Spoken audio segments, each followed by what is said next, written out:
Hello, everyone. Welcome to Nested Healing Podcast. I am your host, Jess, and today we are covering the topic of development and attachment styles. And welcome our wonderful guests. And first, we have Jen Evans. Jess, thanks. My name's Jen. I'm the founder of Nested Integral Coaching Constellation. I'm also a repair coach in our program, and I'm really looking forward to this conversation today and being here with these guests to talk about the impact trauma has on attachment. Hi, everybody. I am Melanie Horn. I'm a professor at Cal State University Fullerton. I'm housed in Counseling and Human Services. And my research area is parent-child attachment and how that impacts stress reactivity across the lifespan. Jen actually was a former student, and I in full support of her program. She asked me to actually be a participant in one of her pilot programs, her 13-week pilot program called Repair, and it was life transforming. And so I am a true advocate of nested integral coaching. And finally, Chrisna. Hello, everybody. My name is Chrisna. I I am an intern at NI2C. I guess a part of my interning process is my participation in repair, as well as some light project management, like project work in the process. And yeah, I'm also a student at Cal State Fullerton, majoring in human services. Yeah, so we love human services.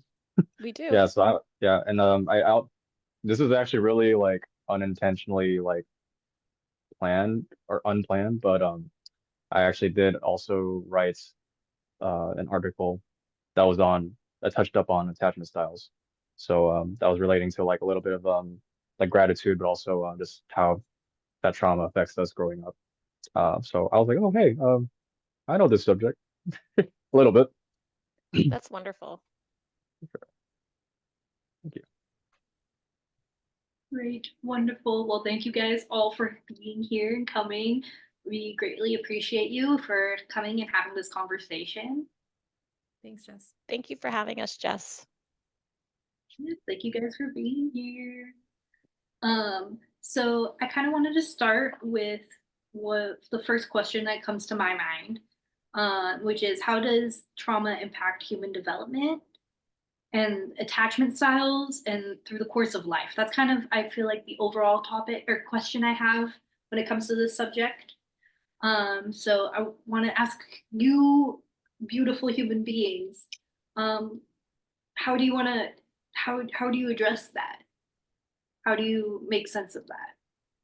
I'm happy to jump in. I wanted to start actually by thanking you for asking this question, because as you said, we typically think about trauma, childhood trauma, maybe it affects us, in our younger years. But the reality is, it is something that accumulates over time and it impacts our aging process. One of the things we know is when you look at older adults and you get data on their current health status, their current sense of life satisfaction, et cetera, et cetera. But when you also ask them to reflect on their childhood, when impaired attachment is reported, that actually ends up becoming a greater predictor of longevity and morbidity, mortality than current health status.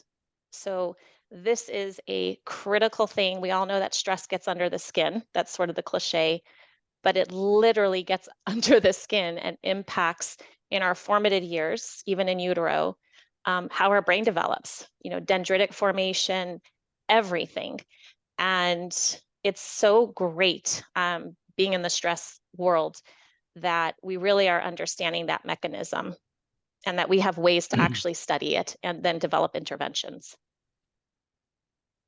Wonderful. And that's really dope to hear because I guess I prefaced this earlier. I don't know if it was being recorded, but uh, research and kind of the science end of like what's actually happening to us when we undergo trauma and how it affects our relationships. Like that's not something I'm as strong in, but what I do notice is when I think about this question is I think immediately about our interpersonal interactions with people, like romantic, platonic, familial. and how both traits and like interpersonal traits and skills are really confounded off of these different traumatic events. This is so multifaceted and complicated. When you again think about ACEs, which I know Jen talks a lot about in her repair program, advanced adverse childhood experiences, part of that is impaired attachment.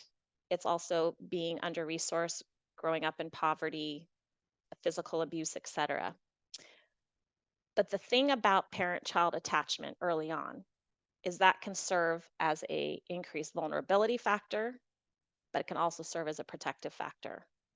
So part of the work that I do, we work with a population that are impoverished, and these children and families face tremendous possible risk factors for negative outcomes, poor academic achievement, et cetera, lifespan impact.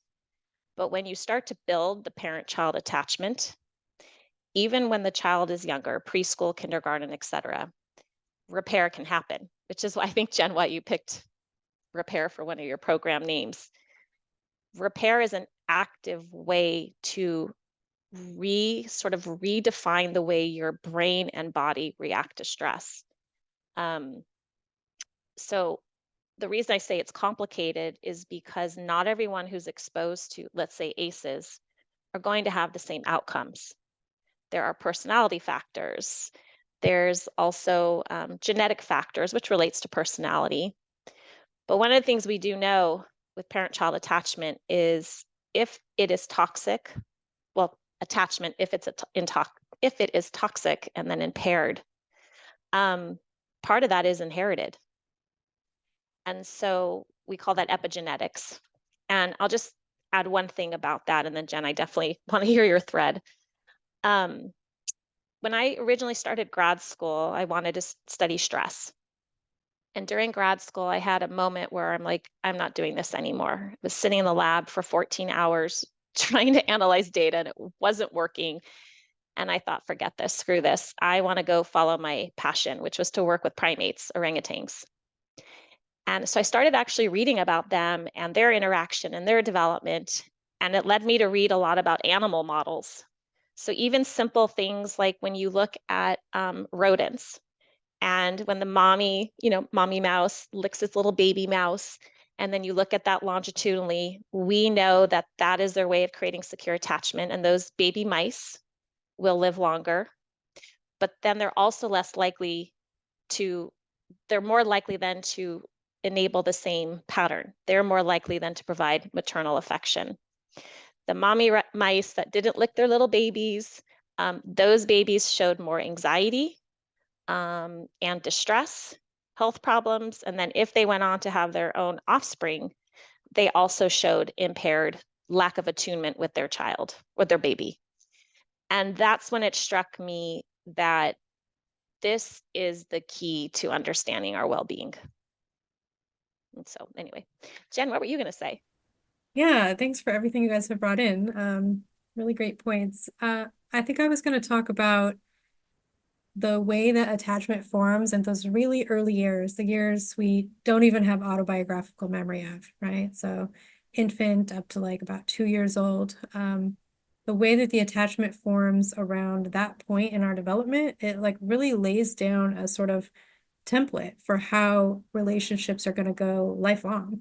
It's an internal working model that becomes part of how we see ourselves, how we see others, how we see interactions between ourselves and others, how we relate to our own needs and others' needs, whether or not we're able to self-regulate or co-regulate. All of this is really encoded in that initial part. And so I think part of the impact of the trauma that creates insecure attachment, which exactly like you said, Melanie, it's passed down, it's whatever kind of attachment style we inherited, and it goes through the generations, but that it doesn't just impact the connection of mother and child in those toddler years. It really becomes the way that all relationships operate into adulthood. Like you were mentioning, Chrisna, the familial and romantic and all of those relationships are based upon this model. So if I have an insecure attachment style, I can say for myself, I had a disorganized, totally leaning towards avoidant attachment style. And I've been doing a lot of work on that, a lot of healing on that over the last few years. And one thing that's really amazing and hopeful and encouraging is that we are also we also have neuroplasticity that allows us to be able to heal and change and repair those patterns. And so I had been practicing this insecure pattern, this insecure relationship pattern through my whole life that I brought up from childhood. It impacted my marriage, it impacted my relationship with my children in their early years. And with some healing and being able to repair my relationship with myself around the attachment, I was also able to repair relationships with my children around attachment. And, it is possible to achieve earned secure attachment later in life, but that it's not something you grow out of. It's not a phase. It's not like, oh, you're not a toddler anymore. Attachment doesn't matter anymore. It is a lifelong pattern that we take with us, unless there's an intervention or repair to be able to help it. I really appreciate your honesty, Jen. And then sorry, Chrisna, I stepped, over, but I'm You're good. You're good. sparked to share. I did experience childhood trauma, and I am the epitome of anxious avoidant, but aware cognitively that I want a secure attachment.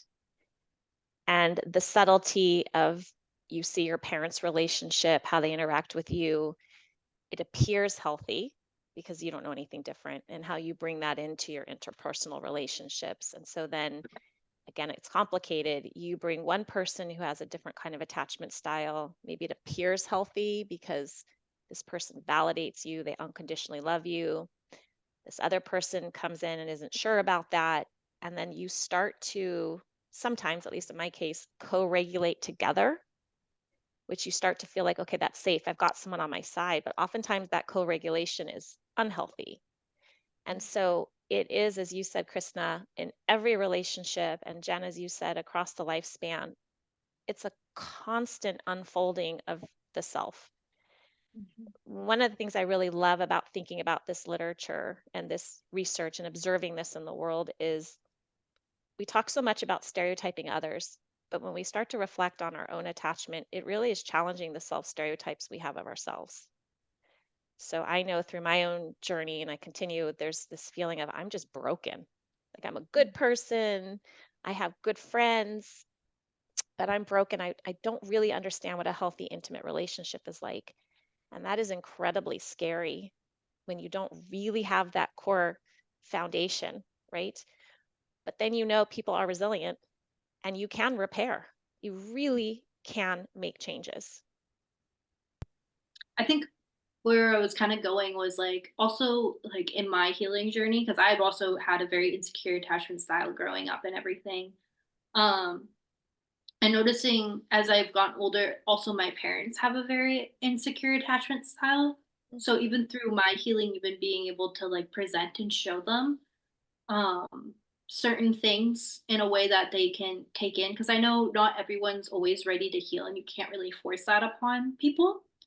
But you can share like small tidbits that you're learning to better yourself when they like when my family would ask me how I'm doing. Um, and show like an example of like, hey, you might not remember this, but this really impacted me. But I've been getting better and everything like that, and showing them that like their behavior impacted me in a certain way because of their insecurity at the time. I find that also to kind of help and heal in a weird way, if that makes sense. You're lucky then that you have a family that's receptive to that.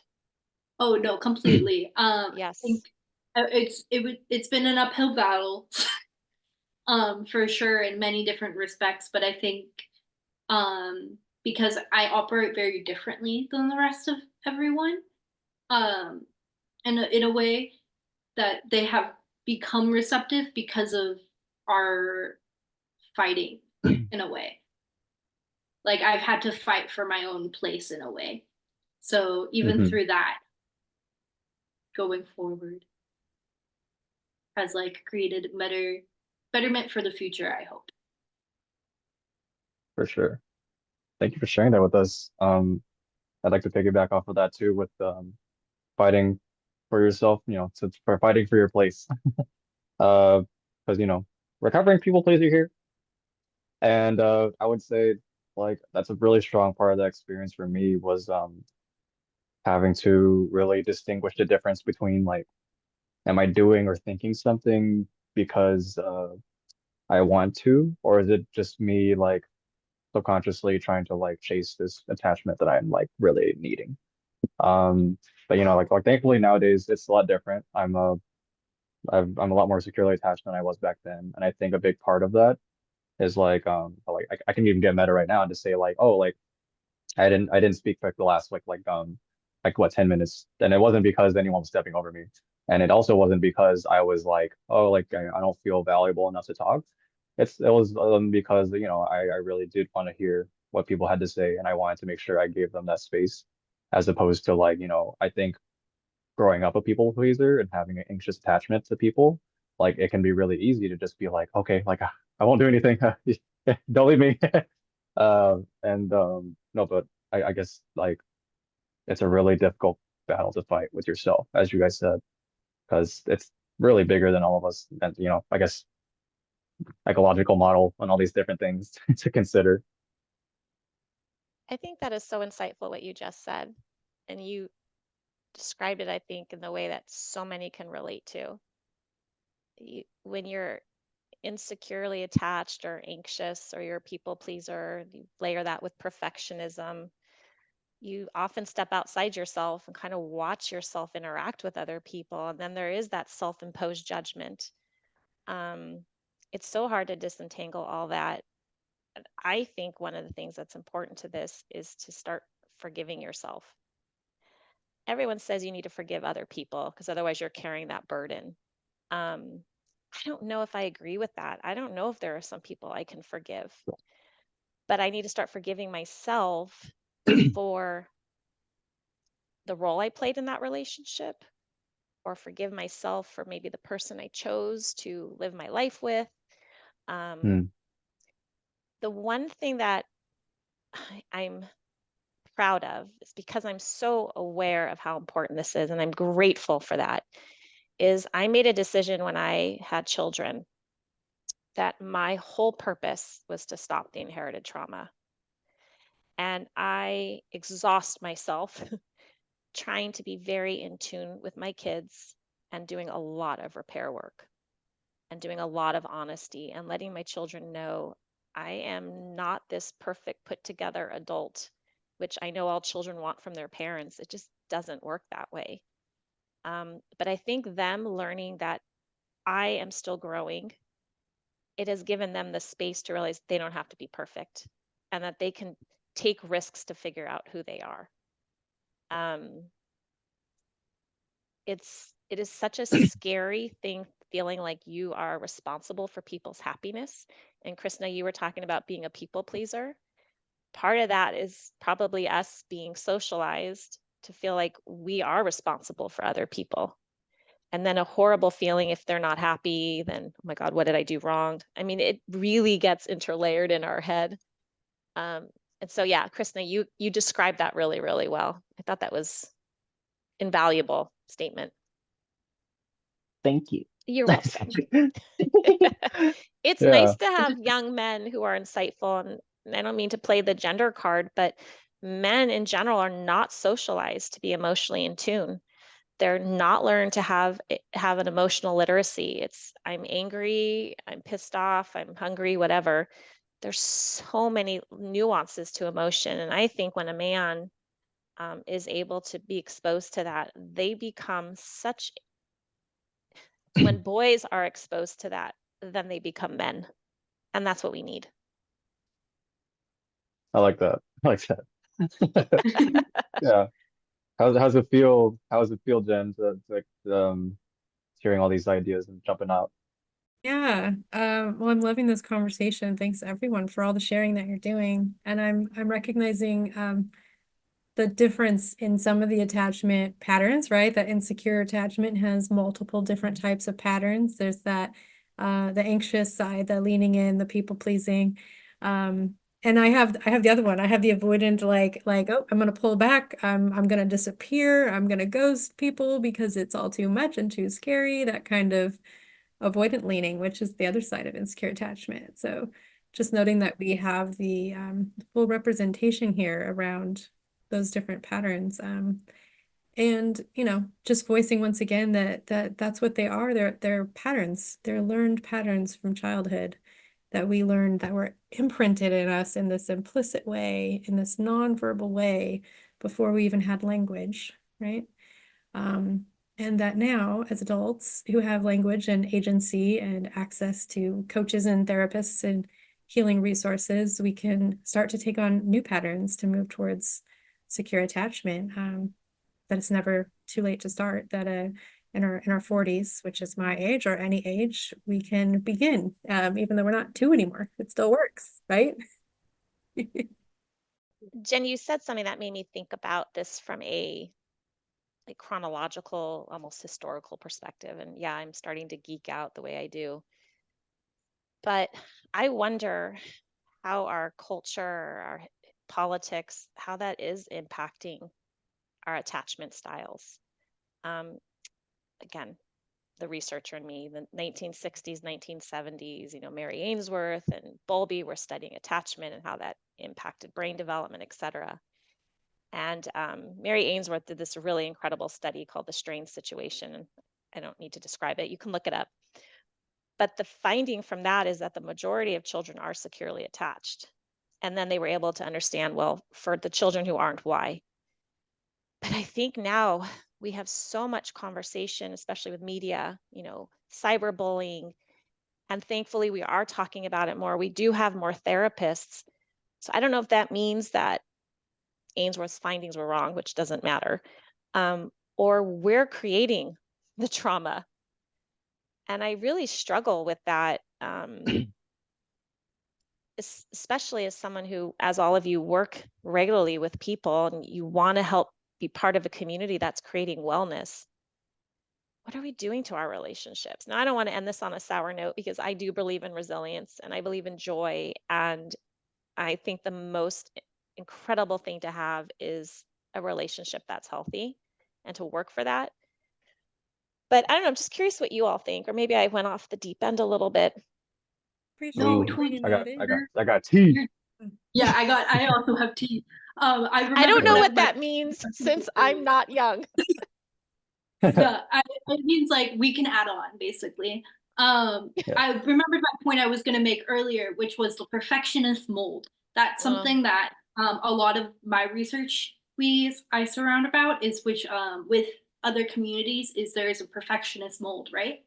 Where you have an idea of a perfect being that is unattainable, that is put out by society in a way, whether it be from multiple standpoints, politically, socially, politically, like all of the different types, monetarily, all of it is this perfectionist mold that is unattainable, and it helps create and disturb society and individuals. And that's like something that, like, to me, it's just we're at a weird point where we're able to break it down, but at the same time, due to all of the influences we have going around us and the constant like what's that type of marketing called, subliminal marketing and all of that, where it kind of shows in our face, it kind of reinstates it. So I think we're at an interesting impasse societally where we can go back and forth from that, where we understand that that is a thing, but how can we move forward and get past it and go back to being a human? That's my point. Right. But Wow. Chrisna, you had a tea. I had a tea. What's your tea? Yeah. And I'm glad that that like it does also relate with Jess's tea as well, because um I heard themes from Jen, Mel, and I don't know if I call you Melanie. Yeah. Yeah, like and Jess. I heard these keywords of developing oneself, um, perfectionism, and then also like that I guess again ecological factor where it's like our environments are really like doing a lot to curate these sources of um deviations from secureness. So that makes me think about the theme of trying to find oneself, especially since we're talking a little bit about youth. Like, oh, hey, like, like youth present themselves a certain way. They're going through certain issues nowadays that they didn't back then. Um, I see a lot with the difficulty of how it is to find oneself. Like if there's like a big tangle, there you go. Tangle was that was also a key word I heard Mel say, and how like untangling that insecure attachment can be such a wild road. And I think a big part of untangling that is the difficulty in discerning like what is uh what is me, or like who am I really, because I can, again, like, and I can kind of use myself as a guinea pig for this, because um I would say there's a big difference to again, I also grew up a people pleaser, and a lot of the way I interacted with people growing up was based on how I wanted to like make sure that the relationship stayed intact. And Right. so naturally that kind of caused me to develop a skill to understand and cater to people. But as an adult who's done a lot more therapy work and stuff like that with myself, I learned more about how I was able to still develop that skill of understanding and wanting good for people, but not having to attach it to my own kind of like projections of what I want in a relationship, as opposed to just the benefit of us. And I think that the road getting there was so difficult when, like Melanie said, there's so many different things that we're layering as we're going on, and it's kind of blowing up. I don't want to say faster than we can control it, but it's pretty fast.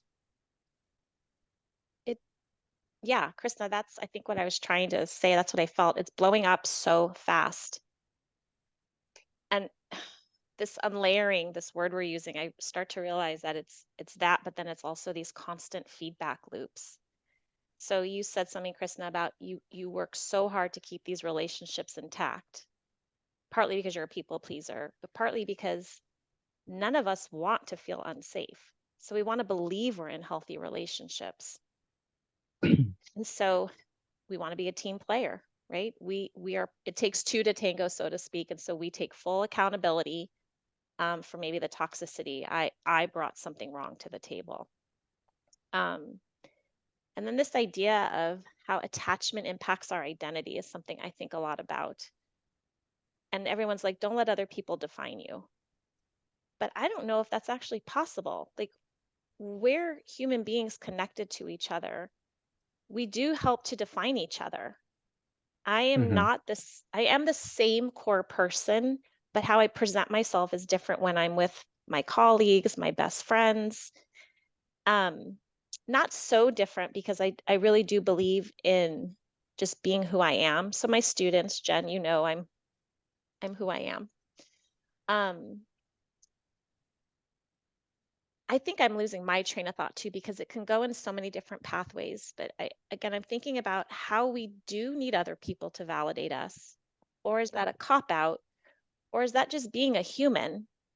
Or is it recognizing, yes, I do need validation, but I need to decide who I get it from? Interdependence. Yeah, huge. Right. And you're right. I don't even know if using the word codependency is a good thing. Maybe that pathologizes. I mean, we hear that a lot in the addiction A bit. studies track. We're codependent, but we're supposed to be codependent, but in a healthy way. So maybe it is interdependent. Hmm. So it just, yeah, it fascinates me when you think you're with somebody who is healthy and you start to realize over time it's just not the case, or you're not as healthy as you thought you were. Right. That we're I don't, bringing some language in, like codependency. I wish that attachment was called something different, not for the diagnostic criteria of deciding what the attachment style is. I think that that's a fine descriptor. yeah. But for inviting people into a pathway to healing, because if you think about it, if you have an insecure attachment pattern on either side of the extreme, if you're securely attached, you're gonna be like, yeah, I want to be more attached. I mean, if you're anxious attached, you're gonna be like, yeah, I want to be more attached, and it's increase in the cling.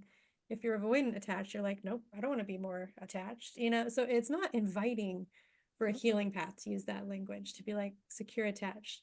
It doesn't sound good to Yeah. people on either side of the insecure attachment. Something just like healthy relationship with self and others is a little wordier, but at least that's inviting of that's something people universally want, right? You're right. When we Right. use the word disrupted attachment, it does become a sense that we're broken. Mm. And Mhm. I think about some of the people in my life who define themselves as securely attached. And yeah, there's moments I envy them. They don't hold on to the stress and self-imposed burden. But I wonder if that then becomes a way for them not to grow or work harder on their relationships. Just like, no, we're good. I'm not being emotionally or physiologically impacted by this person, so our relationship is healthy. That then leads me to the whole other thing of like, do we have to have shared realities? Like, I know I'm getting philosophical, but do we have to have a shared reality to be healthy? And I know for me, that's been a big problem when I have issues with my mom, and I'll go in and like, can we contextualize this together? And I want to know where you're coming from. And she's like, just stop being a psychologist on me. I'm like, but that's who I am. And Right. I don't know how to resolve my pain if I don't know how you feel about my pain. Mm. And I don't know if that's And healthy or not. yeah, and again, I guess to I guess reiterate the track that Melanie was on, how your perception of these people and how like you can kind of detect what's going on with you, and how you still show discomfort with seeing other people's like varying situations or approaches. I think that's also very telling of you know where you are and how we're all kind of in progress working on our attachment styles, because there is a such thing as people like being able to be securely attached and not withhold such things, like whatever it may be. And I even have a story where it's like when I was still in PHP like treatments programs and stuff like that, I would tell my case manager like, hey, I'm really scared that you're like mad at me. She just had like RBF and she wasn't really like there's no issue with her. It's just like just me overthinking it. But then she said something to me that was very telling and very like to me, because like as a patient, I was just like, it never occurred to me. So I told her, I was just like, hey, are you like upset with me? I'm kind of scared of like telling you stuff because like I feel like I don't know, maybe you're mad at me. And she was just like, well, I don't think you should have to worry about that because I don't ruminate the way you guys do. Mhm. And I was like, oh, I have a lot of work to do, and maybe this person, is not in a position to fall into that with me. Maybe that's why they're doing the job that they're doing, and maybe that's Mhm. why I'm the patient and I'm coming to them for help. I'm just like, oh shoot. But like, I think that very vivid and visceral discomfort that you're like expressing, but thank you for your like very authentic expression, by the way. I think it's also very telling of not only like our need to kind of be connected with each other, but also how that connection can take so many different forms. And it's still kind of hard and layered to understand like, oh, hey, is this the connection I'm looking for? Or is it like just, oh, what is it? You sparked so much for me, Chrisna. I have a similar experience where I remember talking to a therapist and saying, I need to know if you enjoy working with me. That's my insecurity. Am I wasting your Yeah. time? And she's like, it's none of your business what I think of you. And secondly, I'm not here to give you validation. I have to ask you, do you think you're making progress? Do you think you're doing a good job? Why does it matter to you what I think of you? And that was also like, okay, this person truly has a different approach to life and a different lens. And I walk that lens. And I've Hmm. worked really, really hard to create a safe group of friends where I can say, honestly, I do need validation. And I need to know that you will trust in our relationship enough that if I do something that hurts you, you will not put it under the rug or whatever that's called, sweep it under the rug, but you will bring it to me and we will resolve this. Because I never had that growing up. Everything was passive aggressive and blow up into a volcano. And I've been able to create that with friendships. And I so scary to trust that I can then do the same with them and say, you know, that kind of bothered me when you did that. That's terrifying. But when I finally hit my old age, I decided I decided that I'm too tired and too exhausted to always be ruminating. And at some point, if you're going to continue living in a way that is with content, not contempt, contentment, you gotta let go of some of that shit. Like, you just can't hold on to this forever.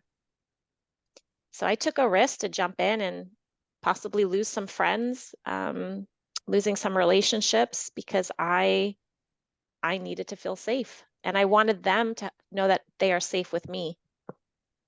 And it's hard. Yeah, I really appreciate how important being able to have honest conversations is to repairing attachment styles, and how important repair is, not just our program repair, but the concept of repair and attachment, right? That like there may be ruptures, we may let each other down or disappoint each other or hurt each other's feelings from time to time, or there's a misattunement that happens. That's just being human, right? Not just insecurely attached people have those instances come up. Securely attached people go through that too. And one of the big distinguishing factors between a secure attachment style and an insecure attachment style is that people with secure attachment go back and repair those ruptures. That's Yes. literally the big difference, right? That they've Yeah. learned that skill of being able to repair the little things like misunderstandings, or the big things like, wow, I really wasn't there when I needed to be for you. And I wholeheartedly regret that. And I want to be there now. Those big ones too, right? And everything in between. And as we were talking about perfection earlier, I just wanted to bring that back in. That's something that I love about working with attachment in my own personal healing journey and with my kids and with clients and in any context, is it's not a big perfection, unattainable ideal. It's super attainable because there's room in secure attachment for ruptures in relationship and for repair. There's room for that. As a matter of fact, that's what strengthens it. It's like when you go to the gym and you're working out and like doing bicep curls, your muscles getting stronger because of tiny ruptures and tiny repairs and tiny ruptures and tiny repairs. And if you go back to like the infant toddler years and that original attachment forming, if you're say you're not even repairing later in life, go back to the original part, there's no ideal perfection model there either. You do not need a perfectly attuned mother to get a securely attached child. What you need is, they call it good enough responsiveness from the mother or the primary figure. Good enough. That's the standard. And so you're not going to perfectly meet every single infant cue or cry every single time. But if the response is good enough, secure attachment will happen. We're wired for that. Jen, that was, I'm sorry, a light bulb for me. Yeah. When the way you articulated it, it's the thing that distinguishes insecure, anxious, and secure is people who have secure attachment already have the skill set to repair.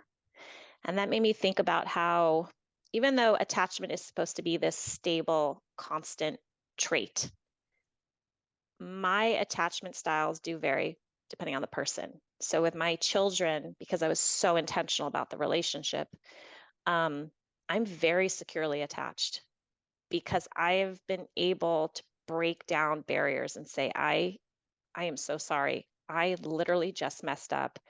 I should not have worded it that way. I mean, I don't apologize for every little thing that goes wrong because I'm the parent. I'm sorry I didn't get your backpack on time. But I'm sorry that I yelled at you. I realized that was kind of from a place where I was upset about something at work and it wasn't okay for me to yell at you. And, they learned from that. And I have a 19-year-old and a 10-year-old. And I see the 19-year-old growing into this really beautiful human where we have really rich, deep conversations, and he's reflective now. And it pays off. It pays off to invest in this. I think the point of all that is the feeling of being broken, these little ruptures, they do help us grow. But every relationship we're in, it doesn't mean we're broken. Like, you can have safe relationships with some people and others, it just may not change. You may have to just accept that. So yeah, whatever that's worth. Yes. Oh, and Thank you I guys for sharing. Yeah, wholeheartedly agree. I want to say there are some relationships that were so unhealthy that repair was not the best pursuit. It was protection. It was, I'm not going to Mhm. continue those relationships Mhm. anymore. And being able to build new, secure, healthy relationships and repair the ones that are safe enough, responsive enough, good enough Mhm. to be repaired. Yeah, there's a discernment there for sure. sure. Just one last thing in terms of parenting. There's a phrase we use when we do our parent education, and I say to myself is, children don't need perfect parents. They need consistency, Mm, assuming the consistency is healthy, of course, mhm. or the efforts to be good enough are consistent. And that's where a lot of forgiveness can come from, where I am truly doing my best. And you share that with your children. I'm trying to figure this out with you. What were you going to say, Chrisna? I Oh, thought you were. uh, no, yeah, I Oh, got you. First of all, I mean, what an elevator pitch for healthy interdependence, Mm. deterring away from corporal punishment, all these different concepts that, like, again, really, Jen touched up on a really big thing is and, well, actually, both of you actually touched up on a really big concept that perfect kind of pedestal that Jess brought up before of how we shoot for that pedestal. A lot of people mistaken secure attached people as like these beings that were just born different or whatever it is. But mm-hmm. to be honest, I tell my like juniors all this time this as well. Like I'm not any different from you guys. Like I've also grown up with a lot of really crappy stuff. I myself am formerly incarcerated and I went through a lot too. And I had to learn a lot of different skills and like detachments and kind of a lot of crappy situations. Essentially that um how am I supposed to take care of myself after I go through stuff like that, when I go through stuff Mm-hmm. like that? It's not really a matter of don't go through it because that's not really an option that life gives you all the time.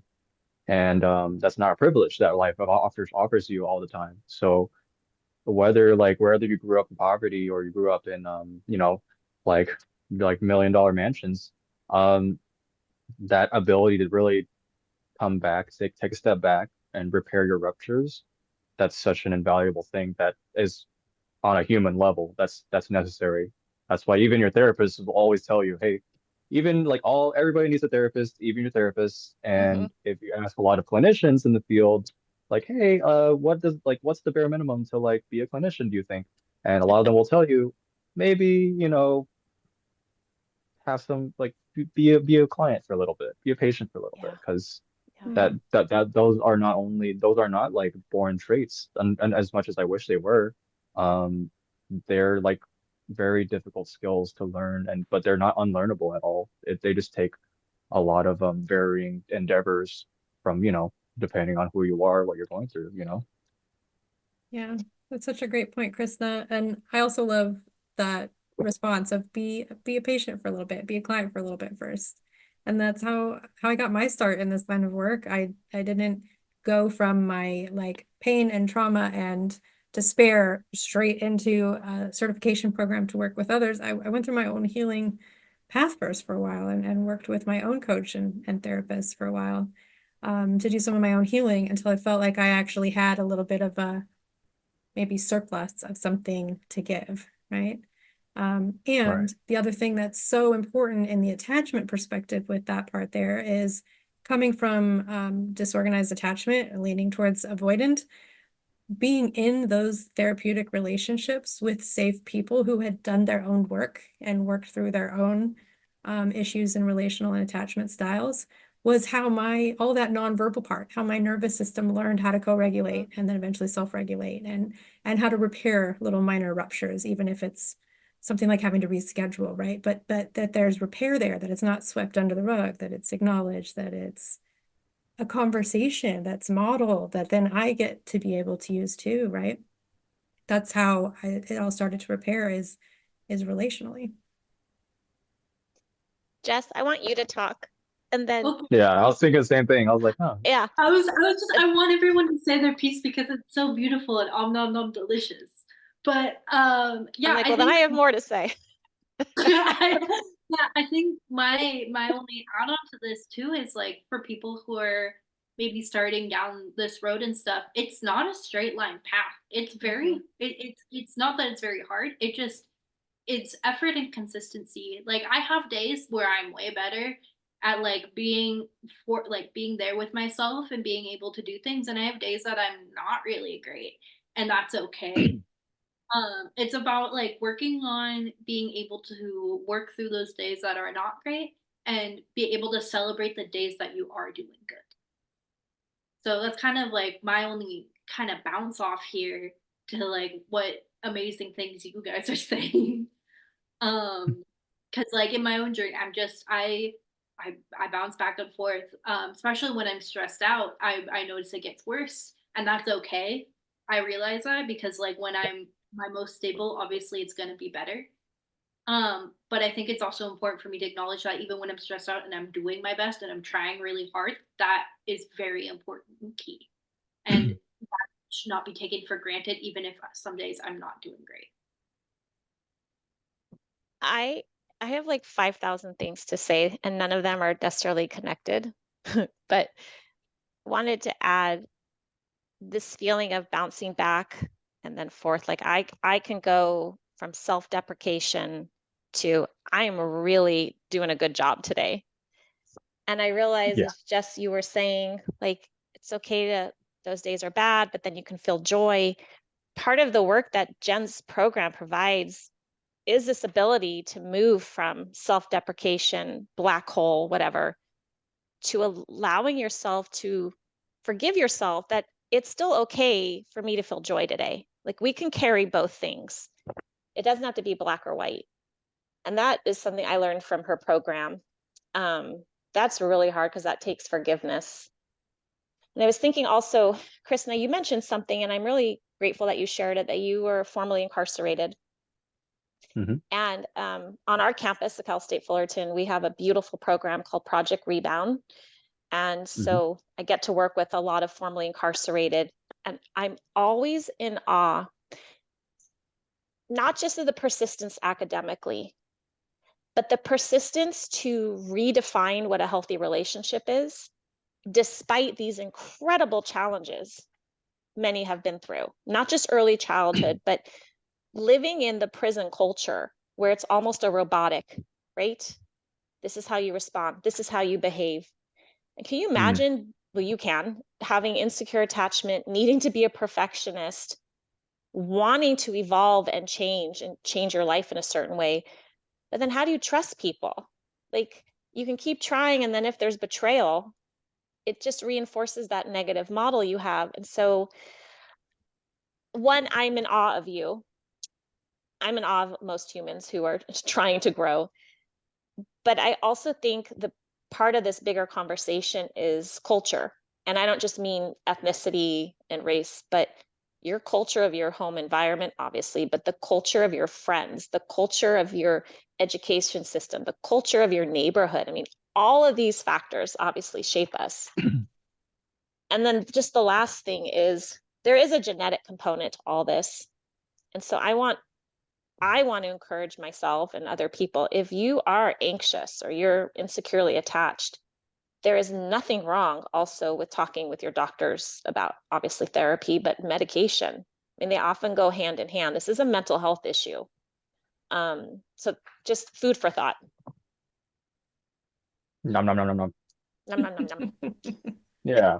You're Right. hilarious. And yeah, and you know, culture, really big theme, really coming back to that ecological model of really considering people. Because, you know, like when I hear people talk, I don't really hear like, oh yeah, like your dad sucks. I hear like when I hear you guys talk, I hear like, damn, man, like you're coming from this environment where this type of thing was encouraged, then it came from here, it came from here. So it's such a big deal, like to, you know, in order to understand people, it is so important to not only understand what happens on a day-to-day basis, but also what kind of like the history and also like, you know, even the genetic make of what, you know, entails into that process. Because it really isn't, like, and you know, the craziest thing is that I can, like, I'm picturing this whole conversation, all these things are happening in the air right now. And I feel like there's like a landmine right here under us that we haven't even stepped on yet. The landmine of neurodivergency. Ooh, Oh, autism. oh, BPD, oh, like we haven't even Yes. talked about that yet. So it's like, like that's just very telling to how um every little detail is so important in understanding and nurturing person because, it's really I think we're kind of uh both from a survival instinct way, but also in a cultural way, we're kind of taught to oversimplify things that are meant to be complicated. And then in turn, we also complicate things that are simple in nature. So, Hmm. I can understand where you're coming from for sure in the cultural aspect. Mm. And I I can think, kind of jump. Oh, sorry, go Melanie. Go. no, please go, Jess. Okay. I was gonna say, to kind of jump off that, like, I agree. We are literally right above the like neurodivergent. I myself am neurodivergent. I have ADHD. I'm bipolar. I have a family history of mental illness and traumatization. I can't pronounce words today, You but did great, and you don't need to qualify anymore because this is about being human. yeah, no, yeah, but yeah, I have all of this stuff going on constantly, and for me, I find some days like I said, really easy and really hard, but like I think a lot of people very much are afraid of talking about mental illness, and Mhm. I think I'm very proud of a lot of my professors because they are very like, I'm mad. That's what we consider, that's the term that we've been using over here, at least at Cal Poly. When we talk about neurodivergency, we use the term of mad Hmm. because of the like, negative implications it's had in the past of like being called like crazy or insane. Got Like it. reclamation of that word is something that we kind of use here. And I think that's a beautiful point, and I want to kind of give you props for it and kind of expand on it of like, yeah, it's hard, and like this is a common it is a common attachment developmental impacts and trauma and attachment styles are very common, I find, in the neurodivergent community, that we all have something and we all kind of group together because we are find a way to talk to each other about it and like go on with it. You know what I'm saying? Like community. I hope there is truly this resurgence of the need to have community. And I'm going off topic, but I very much worry about the fact that the election is coming up and the impact that's going to have. And I know that's very social ecological, that's, macro layers. I was Hmm. thinking about and culture of neurodiversity, ethnicity, gender, all that. But this is really a class issue also, because there's a lot of barriers, as you mentioned, in mental health. We're a Hispanic serving institution, so there's a lot of conversation about our students who are Hispanic, Latino, um, and being socialized into families where mental illness doesn't even exist. Right. But then I think about the opposite end where I grew up middle class, so grateful for that, an intact family. We didn't worry about food, and yet I was a miserable child because of some trauma. But it was never allowed to be addressed either because we personified a healthy, intact, normal, whatever that means, family. And I just realized now, actually, that's an insight for me. The shame of coming forward finally and acknowledging I need help. I can't even imagine then being in a world where that's not even considered an issue. I don't know. I'm sort of having my own little personal explosion right now, recognizing some childhood stuff. Yeah, Krista. Yeah, I wanted to say, well, first of all, that was not off topic at all. That's actually very, very in line with the theme of how everything's kind of interconnected and that shame for sure. Second generation immigrant family here. Yeah, like that's really prevalent when an entire culture who values are entirely different are coming into another different place with a different culture. It's a lot of that conflicting values that result in that shame, you know. and definitely a lot of tea there. But I think for the purpose of our conversation, it's very, very important to really emphasize that idea of how the environment and that care, that nurture for that environment really is a big factor in nurturing a person. Shame and guilt just makes me viscerally ill thinking about how we swallow that and it Mhm. saturates us. Um, and I wanted to add also, I really am grateful for this opportunity to talk about this.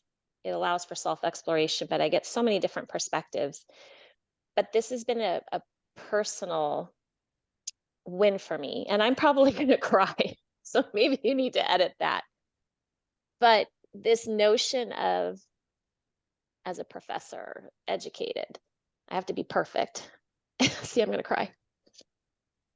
And doing this with Jen, who was a former student, and stepping into this environment where she's going to judge me. She could judge me. I'm not enough. I'm a professor. I'm this, I'm that, because that's what we hear from our students. Oh, I didn't know you could be a real person. And it's astounding that this is probably one of the most safe places I feel. It's just crazy when you're willing to listen to people. And so I guess for whoever's listening, it's find your people. Find your people that you can have real conversations with, and don't be afraid to talk about what you're feeling, because it's a catharsis. We need to get that out or we're going to make ourselves sick. I mean, that's why stress makes us so sick. So anyway, Jen, Mhm. I wanted to thank you because this was a risk for me. And it was working. It is working. I'm a mess, which means I'm healing. Thank you so much for saying all of that, Melanie. And also, I'm incredibly grateful for your involvement with my organization from the very Oh, beginning and so participating amazing. in the pilot and your help with the internship program and Oh, being on this episode and in so many ways that you've been such a strong supporter of ours, but also that you come here to just be a person and that you're here to be doing your own work right alongside of us. Like I appreciate you so much, and I'm so glad that you're here. Yeah. and Jess, I wanted to say it's so lovely getting to know you better and how you are able to challenge the stereotypes we have of mental illness and to normalize it. Because you're right, it's a hidden thing. And to share your ADHD, and I think, did you say you're bipolar?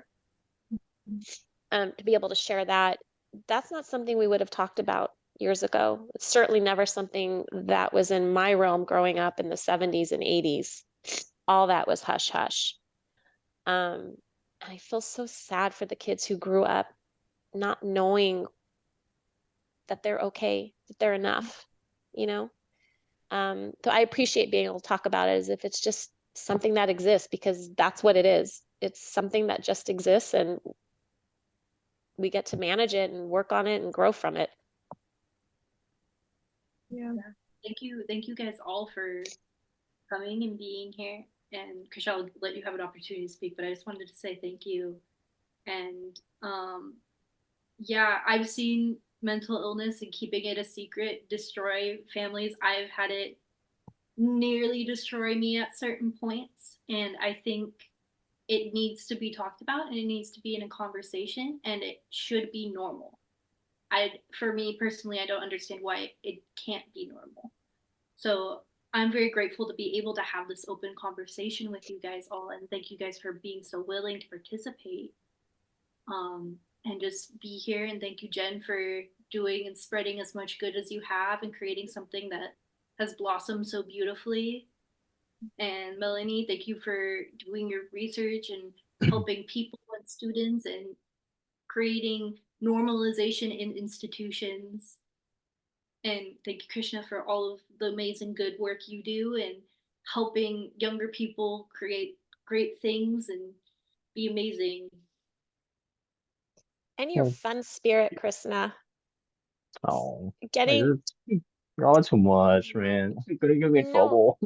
no, really, as an aging person who's in the field working, 25 years with youth, not youth, young adults, or just college students, it gives me so much hope that, and a sense of safety that we are really trying to transform and invest in mental health.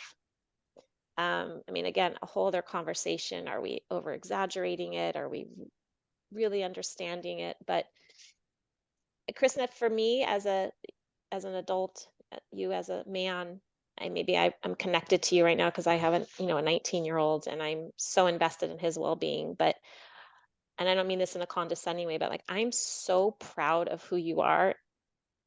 I think you're remarkable and definitely resilient, but that you bring such spirit and joy and laughter to all of this. That's such a gift. No, Even if you don't always thank feel it, you. you share it. So it's in you. It's lovely. Well, thank you. That's so sweet of you, Mela. Well, it's true. And Jess, I mean, Jen, you know how I feel about you now, but Jess, it really has been, I don't know, it's just the highlight of my year probably, that you are also so invested in this and such a good facilitator of, which means you're a very good listener. And that's not an easy thing to do. So thank you for that. We're all so nice and mushy. I was just gonna say too, like I'm listening to each of us share what this means to us and how we feel about each other, and I'm like feeling the relational field and the vibe in the room really gel. And as I like just look and make eye contact with each of you and take in what you're saying, this is what's doing it right here. This is where the healing is, right? When we have interpersonal trauma or insecure attachment or something that's rooted in relationship that needs our attention, we meet that here in healthy relationships and in these conversations. So I'm so glad each of you were in this conversation today. Thank you. And Chrisna, our goal is not to walk away from this and ruminate. Like, oh, I should have Oh said yeah. this. Oh, why did I say that? Oh, Just, I've been telling a lot of people nowadays who like try to reassure me. I know what I tell them. Oh, don't worry, I'm securely attached. And I've seen it. So for some of my friends who are people aggressive people pleasers, like that actually kind of pisses them off. They're just like, whoa, yeah, that's right. You don't have issues like oh, like oh. So I'm just like, no, but I appreciate you, Mel, in saying that because what is it? I mean, just this whole theme of repair and how our attachment styles are like, kind of like, oh, they're kind of like sitting over here with us a lot of the times. mhm. Um, I have so much to kind of say about how is it how important it is to emphasize the holistic environment and the holistic experience as a human. And that's like really bigger than just family. It's really bigger than just, social stuff, education. Like it's really everything. And I think we touched a lot on a lot, but I think we touched up on a lot of that here. So I'm really glad that all of us have been able to really come together to get that further understanding because that takes a lot too, to be honest. I know we're running out of time, but can I just say two more things? Yeah, and then can I say one more too? Go for it. Sorry, Jess. You have 1 minute, unless the timing can you extend the time a little bit, Jen, or no? Yeah. Okay, Okay. thank you. So Chrisna, I love that you ended talking about family. And I remind myself, and I want to always share, you do get to pick your family. You can bring into your circle of security who you want. And it doesn't have to be your biologic family. They can be in your circle, but they can be on a circle farther away from you. And then Jen, you talked about these little ruptures, and that's how we grow. And I am a very spiritual person, and I think about this goddess, Ishvari, Sanskrit goddess, and she's the goddess of never not broken. And that may inherently sound terrible, like we can't fix ourselves, we're always broken, but the image of her is a crack through her, this beautiful body. And I don't mean, never mind, just through this beautiful statue you see, and the light shines through. And it can only shine through if there's a crack. And I hold on to that deeply. So, okay, I'm quiet now. Thank you all.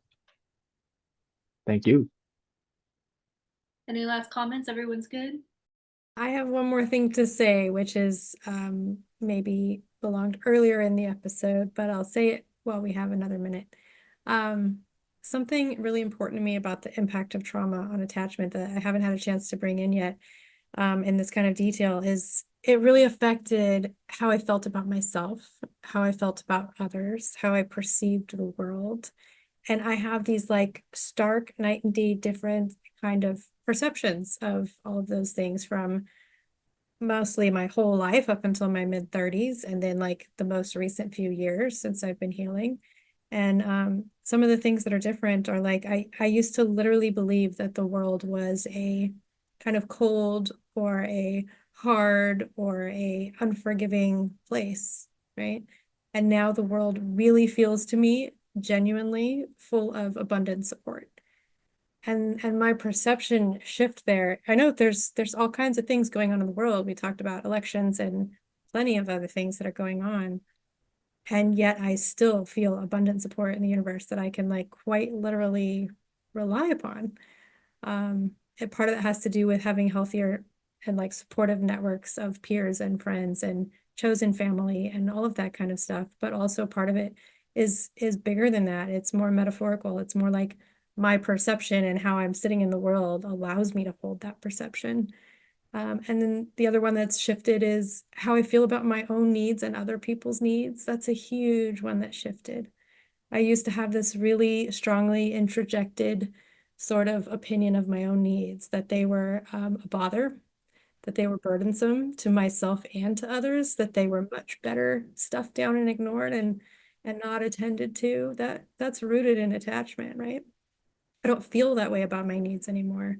I can actually bring that good mother energy to my own inner child and bring that good enough responsiveness and attend to my needs as they arise. That's a huge shift and a gift that comes with healing attachment. And it's also changed how I feel about other people's needs, when historically in an insecurely attached pattern for many, many, many years, I used to perceive other people's needs as a demand that needed to be filled. It almost felt like a mandate or something.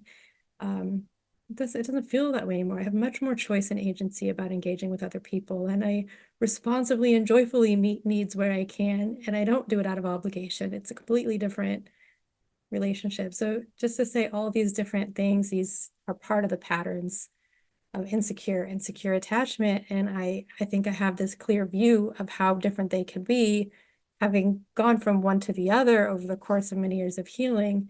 And I think that's something that isn't talked about a whole lot, because a lot of people are in the particular attachment style they're in, right? Like even lots of maybe coaches or therapists or teachers who have had secure attachment since childhood may not really be able to step into the insecure one, or vice versa. But having seen that shift happen, I know that it's possible. It's inspiring. I think for the checkout question, my question to you guys would be, after this conversation, what is one thing that you're pulling from, whether it be like a thought, a emotion, anything? What is the one thing you're pulling most from us having this conversation? Melanie, would you like to go? Or whoever? I feel like I can take a breath. It's been a very rough few days, and the pressure on my chest, I feel like it's floating away a little bit, and thank you for that. What about you, Chrisna?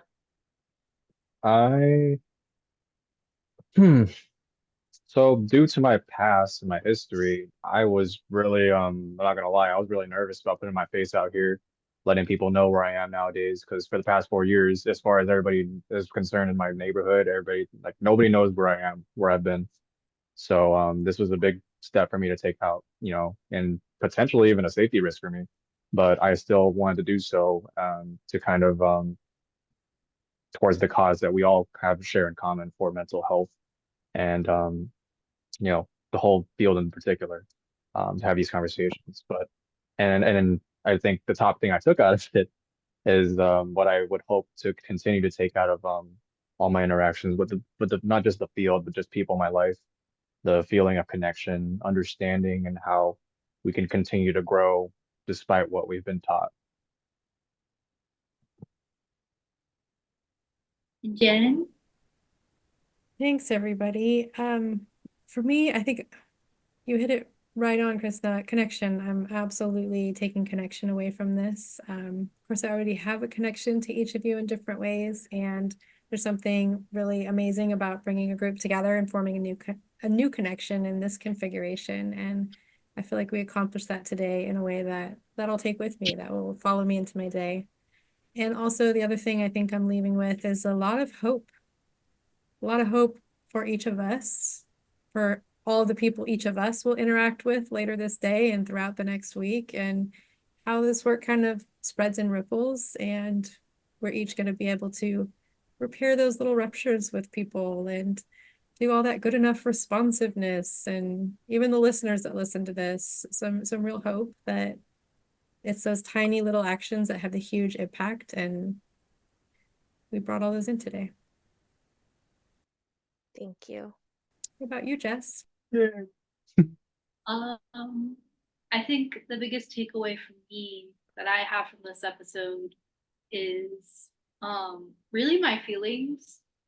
I'm feeling very warm and like full and relaxed in the way that I'm comforted by this conversation and all of you and how amazing you all are and how excited I am not only for this podcast to go up in this episode, but so much that we can help other people and each other.